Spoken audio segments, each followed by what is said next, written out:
3 کروڑ کا شہر ہے یہ, 16 گھنٹے لائٹ نہیں ہے اس شدید گرمی میں, اور 70% ریونیو کما کر دینے والا شہر ہے.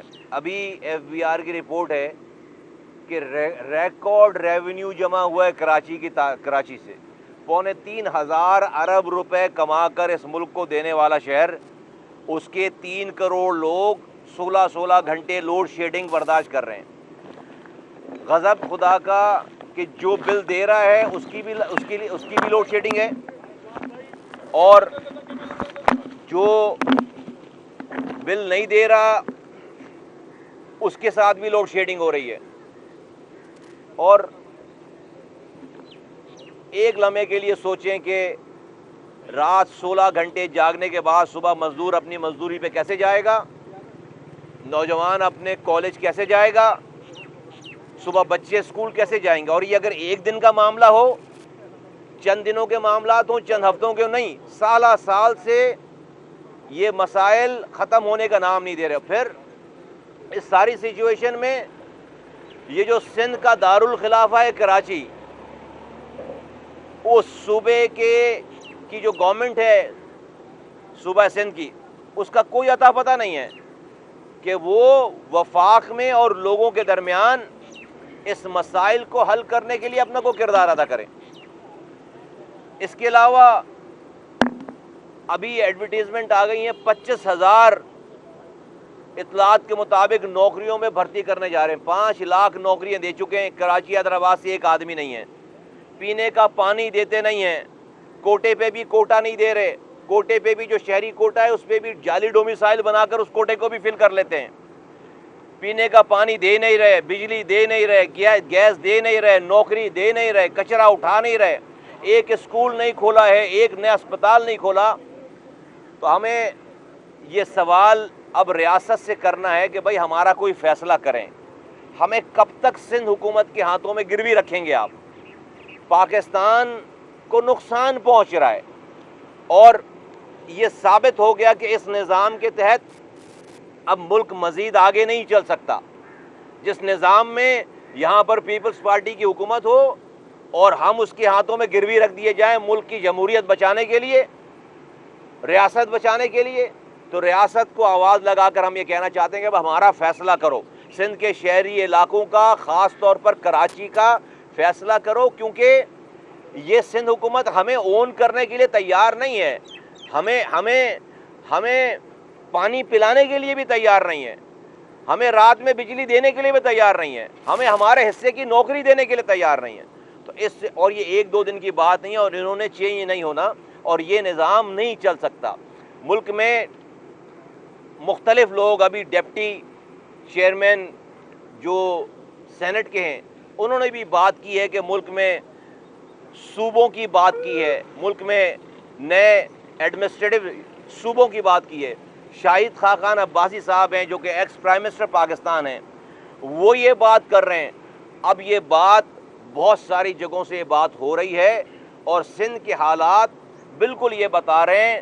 ہم نے ہر ممکن کوشش کر لی کہ ہم اس صوبے کی حکومت کے ساتھ مل کر اپنی نسلوں کی پرورش کریں, لیکن یہ صوبائی حکومت پیپلز پارٹی کی 15 سالوں سے ہماری نسل کشی کر رہی ہے, ہماری نسل کشی کر رہی ہے, ہماری نسلوں کو ذبح کر رہی ہے, ہمارے ساتھ ناانصافی کر رہی ہے, اور ان کے رویوں میں کوئی چینج نہیں ہے اور کوئی ایسے آثار نہیں لگ رہے.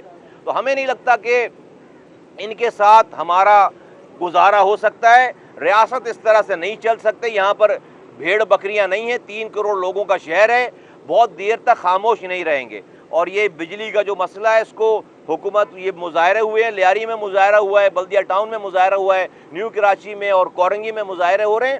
لوگوں سے کہنا چاہتا ہوں کہ اپنی جو وہ مظاہرے کر رہے ہیں, اپنی احتجاج بلند کر رہے ہیں, میں حکومت سندھ سے اور پاکستان کی حکومت سے کہنا چاہتا ہوں, خالد مقبول صدیقی صاحب کراچی کے اس بجلی کے مسئلے پہ وزیر جو پانی اور بجلی کے جو وزیر ہیں ان سے جا کر ملے ہیں. امین الحق صاحب ان کے ساتھ تھے.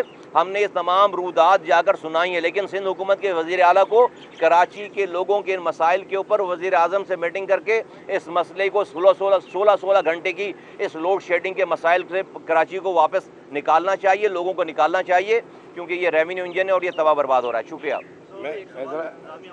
ایک منٹ رو بھائی بات ذرا ایک سیکنڈ سوال کی بات کرتے تو پھر سوال. دیکھیے ATC-2 میں ہمارا جو مقدمہ چل رہا ہے گزشتہ 8 برس سے، یہ ایک بے ہنگم فرمائشی اور جھوٹا مقدمہ ہے، اور ہم ہر پیشی پہ یہاں پہ آتے رہے اور تقریباً سینکڑوں پیشیاں ہم نے صرف ایک کورٹ کے اندر بھگتی ہیں. کیا یہ بھی اللہ کی شان ہے کہ اسلام آباد میں ایک دن میں 17 ضمانتوں کی برسات ہو جاتی ہے، 24 گھنٹے کے اندر 13 عدالتیں لگ جاتی ہیں. اچھا، ہم آ کے گزشتہ 8 برس سے جتنے بھی فرمائشی مقدمات تھے ہم اس کو فیس کرتے رہے، اور یہ جو ATC-2 میں ہمارا کیس تھا اس کی یہ 5ویں دفعہ یا 4تھی دفعہ فیصلہ سنا تھا. یہ محفوظ فیصلہ تھا. حکومت کیس اب لڑنے کے لیے تیار نہیں، کیونکہ اس کے اندر تھا ہی کچھ نہیں. اب اس کے اوپر فیصلہ ہونا تھا. یہ ہم 4تھی اور 5ویں دفعہ آئے ہیں فیصلہ سننے کے لیے، لیکن بہرحال اب کیا مجبوریاں ہیں ہمیں نہیں معلوم. لیکن میرے لیے بڑا سرپرائز ہے جب پہلی دفعہ یہ ہوا کہ یہ مقدمہ اب نہیں چل سکتا، کیونکہ نہ گواہ ہے نہ بے ہنگم مقدمہ ہے. یہ سب کو پتہ ہے، عدلیہ کو بھی پتہ ہے، صحافیوں کو بھی پتہ ہے، وکلا کو بھی پتہ ہے. اب ہم یہ 4تھی 5ویں دفعہ فیصلہ سننے کے لیے آ رہے ہیں سارے کام چھوڑ کر. تو اب کم از کم یہ فیصلے تو ہونے چاہیے نا حق کی بنیاد پر، جائز بنیاد کے اوپر. اتنا بڑا ڈسکریمنیشن نہیں ہونا چاہیے جو MKM کے تمام ذمہ داران اور کارکنان کے خلاف جو مقدمات چل رہے ہیں. ہم نے کیا تھا؟ یہ کیا تھا نا کہ ہم پاکستان کے آئین اور قانون کے ساتھ تعاون کرتے ہوئے تمام مقدمات کو خوش دلی سے کہ گلہ بھی نہیں کیا ہم نے. لیکن یہ تو ظلم ہے کہ 5ویں دفعہ یہ مقدمہ اب 12 اگست کو چلا گیا ہے. چلیے پھر 12 اگست کو پھر ہم انشاءاللہ بات کریں گے. جو آپ سوال کرنا چاہ رہے تھے مصطفیٰ بھائی سے تو وہ آپ کر لیجیے. سوال یہ ہے کہ نظامی حوالے سے سوال ہے. لاہور کا جو حشر ہوا ہے ابھی حالیہ بارشوں میں، کراچی میں بھی ہمیں اگر خدا نخواستہ ایسی بارش ہوئی تو ایسے صورتحال کا سامنا کرنا پڑ سکتا ہے. نمبر 1 کہ آپ میئر کراچی کو کیا مشورہ اور تجاویز دیں گے کہ فوری طور پر اقدامات کریں کراچی کو ایسے حالات سے بچانے کے لیے؟ نمبر 2، آپ اپنے دور نظامت میں کیا فوکس کرتے تھے بارش کے دنوں میں؟ ٹاکنگ پوائنٹس کون سے تھے جہاں آپ کی زیادہ توجہ؟ دیکھیں، یہ تو الیکشن جو ہوا ہے اس کو ہم مانتے نہیں ہیں، کیونکہ سیکشن 10(1) کے وڈرال کے بعد جو ہے وہ آئینی طور پر، قانونی طور پر یہاں پر کوئی کانسٹیٹیونسیز ایگزسٹ ہی نہیں کر رہی تھیں، اور یہاں پر الیکشن کرا دیے گئے. جب ہی ہم نے بوائیکاٹ کیا، اس کے بعد آپ نے دیکھا کہ 53 یونین کاؤنسلز کو پروونشل گورنمنٹ نے ایک نوٹیفیکیشن نکال کر ایڈ کیا ہے. تو اس کا مطلب ہے کہ 53 یونین کاؤنسلز نہیں تھے نا بھائی، آپ نے کیوں مانی پھر اگلے دن اس کے بعد؟ تو یہ تو ہم اس کو الیکشن ہی نہیں مانتے. اور اس الیکشن میں جو بندر بانٹ ہوا ہے سارا، جس طریقے سے میئر کو بنایا گیا ہے، ساری چیزیں سب کے سامنے ہیں. تو ہم تو نہ یہ الیکشن نہیں مانتے، اور اس الیکشن کے جعلی الیکشن کے نتیجے میں جو لوگ آئے ہیں، چاہے وہ یونین کاؤنسل والا ہو چاہے وہ میئر ہو، سب جعلی ہیں، 2 نمبر ہے، ان کا کوئی مینڈیٹ نہیں ہے. شہر آپ کا ہے مگر آپ دیکھیں، ہم ان کو تجاویز تو ان کو دی جاتی ہے نا کہ جن کے پاس کوئی مینڈیٹ ہو، کوئی لیگیلٹی ہو. ہاں، میں یہ ضرور شیئر کر دیتا ہوں شہریوں سے کہ دیکھیں، ہمارے دور میں ہم حرام نہیں کماتے تھے. سب سے پہلی بات ہے، ٹھیک ہے، 1 روپے حرام کمانے کا الزام میرا دشمن بھی نہیں لگا سکتا. اب جب یہاں پر جو بڑے بڑے عہدیداران ہیں جن کی آپ بات کریں، جن کو مشورہ، وہ گھر سے سوچ کر ہی آئے کہ اس نے کتنے ارب روپے اور کتنی زمینیں اور کتنے پلاٹ اس نے گھیرنے، کتنے حرام کمانا ہے، اور پورے 80% جو ہے وہ کمیشن جا رہا ہو. بلکہ اب تو یہ ہو گیا ہے کہ بھائی جو افسر ہے نا، وہ کہتا ہے کانٹریکٹر سے کہ تمہارا پروفٹ کتنا ہے اس فائل پہ؟ وہ کہتا ہے 13% اس کو کیش دیتے ہیں اور کہتے ہیں فائل سائن کر دو اور سب کچھ دے دو ہمیں. یہ حالات ہیں. ان کو مشورہ دیا جا سکتا ہے. اللہ کا قہر نازل ہوگا ان لوگوں پر اس دنیا میں بھی جو ہمارے بچوں کے دواؤں کے پیسے کھا رہے ہیں، جو ہمارے بچوں کے پانی کو بیچ کر ہمیں جو ہے وہ بیچتے ہیں ان اربوں روپے کا پانی، اور ملک کے تمام پیسوں کو لوٹ رہے ہیں بری طرح سے. ان کو مشورے نہیں، ان کو لوگوں سے یہ کہنا چاہتا ہوں کہ ایک جگہ جمع ہو جاؤ. ہمارے علاوہ کوئی آپشن نہیں ہے. ہمارے اندر خرابیاں ہوں گی، لیکن اگر ہم سے کوئی اچھا ہوتا تو کام کر کے ہمیں ریپلیس کر دیتا. 15 سالوں سے پیپلز پارٹی کی حکومت ہے، 4 سال PTI کی حکومت رہی، ریپلیس کر دیتے ہمیں. یہ ثابت ہو گیا کہ آج بھی آخری کام اس شہر میں ہمارے ہاتھوں کا ہوا ہے، ایم کیو ایم کے ہاتھوں کا ہوا ہے. ہمیں ہمارے ساتھ کھڑے ہوں. ہم نے اپنی کوتاہیوں کو بھی کم کیا ہے، اس کو بہت منیمائز کیا ہے. دیکھیں انسان ہیں، غلطی کر رہے ہوں گے، آج بھی غلطی کر سکتے ہیں، آئندہ بھی کریں گے، لیکن ہم سے بہتر ہے نہیں کوئی. ہمیں جو ہے وہ لوگ سپورٹ کریں، انشاءاللہ تعالی شہر کو اگر کوئی ٹھیک کرے گا تو ہم ہی ٹھیک کریں گے. اچھا مصطفیٰ کمال صاحب، آپ مانیں یا نہ مانیں 4 سال کے لیے تو میئرشپ ان کو مل گئی ہے. اب 4 سال کے بعد پتہ چلے گا وہ کیا کرتے ہیں. دوسرا، آپ نے شروع میں کے الیکٹرک کی بات کی. کے الیکٹرک کی جو پوزیشن ہے وہ سب کے سامنے، آپ فیڈرل گورنمنٹ میں کولیشن میں ہیں، تو کیا جو کے الیکٹرک کا ابھی وہ کانٹریکٹ ختم ہو رہا ہے اس کے خلاف آپ لوگ بھی جائیں گے کہ اس کو دوبارہ کانٹریکٹ نہ ملے؟ نئی دیکھیں آپ نے جو پہلی بات کی نا کہ جو ہے وہ 4 سالوں کے تک تو وہ ہیں، ہم جو چاہیں، او بھائی وہ تو پھر 15 سالوں سے ہے نا، وہ تو 4 سالوں کیا 15 سالوں سے ان کی حکومت ہے. یہی جو ابھی میئر بنے ہیں وہ پہلے 2 سال ایڈمنسٹریٹر رہ کے، جو بھائی میئر اور ایڈمنسٹریٹر میں کیا فرق تھا؟ یہی حکومت، یہی ساری چیزیں ہیں، تو کیا ان کی کارکردگی ہے جو اب وہ کر لیں گے؟ تو یہ بھائی یہ 4 سال کا مسئلہ نہیں ہے. جب تک پیپلز پارٹی کی صوبائی حکومت ہے اور یہ حکومت بنا رہے ہیں، یہ ہم جبھی تو کہہ رہے ہیں کہ بھائی ریاست اب ہمارا فیصلہ کرے. انہوں نے ہمیں اون نہیں کرنا. ہم تو کہہ رہے ہیں ریاست سے کہ بھائی اب یہ اس نظام کے تحت یہ ملک نہیں چل سکتا، یہ صوبہ نہیں چل رہا. یہ 3.25 ارب روپے کما کے دینے والے شہر کو یہ اس کو پانی نہیں دے رہے، اس کو بجلی نہیں دے رہے، اس کو روزگار نہیں دے رہے، تو یہ کیسے چلے گا؟ یہ 3 کروڑ کے لوگ اس طرح سے خاموشی سے جو ہے وہ یہ اپنی نسل کو کشی برداشت کریں گے؟ نہیں کریں گے.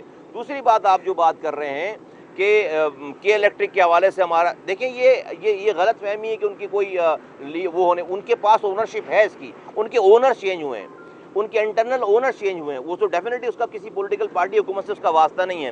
لیکن اس کراچی کے مسئلے کو، بجلی کے مسئلے کو لے کر خالد مقبول صدیقی صاحب 2 دن پہلے امین الحق جو کہ وفاقی وزیر ہیں، وہ خرم دستگیر صاحب جو کہ وفاقی وزیر ہیں اس بجلی اور پانی کے، ان سے جا کر انہوں نے صرف اس ایشو پہ، کراچی کے اس بجلی اور بجلی کے ایشو کے اوپر جا کر انہوں نے ملاقات کی ہے، اور انہوں نے یہاں کے لوگوں کے مسائل سے ان کو آگاہ کیا ہے، اور وہاں پر انہوں نے اس پہ بڑی پیش رفت، انہوں نے یہاں پر پھر پیرالل میٹنگ رکھوائی ہے. آ گئے خالد بھائی کل رات میں. اب یہاں پر کے الیکٹرک کے جو اونرز ہیں اور ان سے اور سی ای اوز ہیں، ان سے ہماری میٹنگ، اور میٹنگ کوئی اور نہیں، اسے بھی جو آپ اور ہمارے مسائل ہیں کراچی کے بجلی کے حوالے سے، اس کے اوپر ایم کیو ایم پاکستان جو ہے احتجاج کر رہی ہے، اور ان سے بات کری کہ بھائی آپ بتاؤ کہ اس کو کیسے حل کریں گے.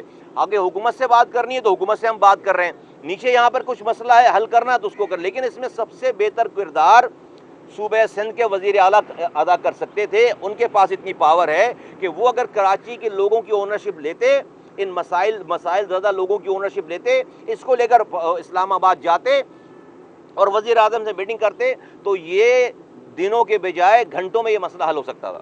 Thank you very much. آپ بھی ماشاءاللہ 4 سال میئر رہے ہیں. ایک مسئلہ ہے کہ اب تو مونسون شروع ہو رہا ہے، نالوں میں بڑے بڑے پتھر نکلتے ہیں، لحاف نکلتے ہیں.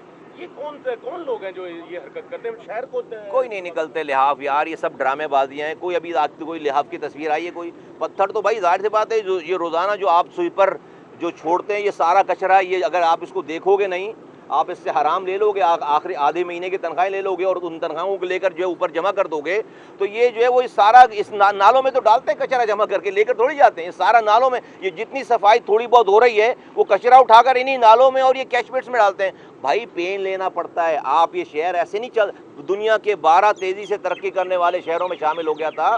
رات جاگ کر ایک کیش پٹ کو کھڑے ہو کر کھلوانا پڑتا ہے، اس کو پتہ، اور پھر اس کے حساب اس کام کرنے پہ اپنے سامنے کی رشوت کو، اربوں روپے کی رشوت کو چھوڑنی پڑتی ہے. جب جا کر شہری آرام کی نیند سوتے ہیں، جب جا کر شہری جو ہے وہ شہر جو ہے وہ ترقی کرنے والا شہر کہلاتا ہے. ادروائز ان جیسے لوگوں کی اور ان جیسے لوگوں کے اعمال کی وجہ سے اگر آپ سمجھیں گے شہری جو ہے پرسکون ہو جائیں گے، گون آر دا ڈیز. ایسا نہیں ہو سکتا، جب تک یہ لوگ ہیں یہ نہیں ہو سکتا ہے. ابھی آپ نے کہا کہ اب ثابت ہو گیا ہے کہ ایم کیو ایم ہی آپشن ہے، اس کے علاوہ کوئی آپشن نہیں. آفاق احمد صاحب نے اپنے ایک حالیہ انٹرویو میں کہا ہے کہ ایم کیو ایم کا کوئی عملاً وجود نہیں رہا، تو اس کے حوالے سے آپ نے کیا؟ نو کامنٹ آن دیٹ. میرا کوئی کامنٹ. تھینک یو، شکریہ جی. دوبارہ ہیلو کی آوازیں آ رہی ہیں. Thank you.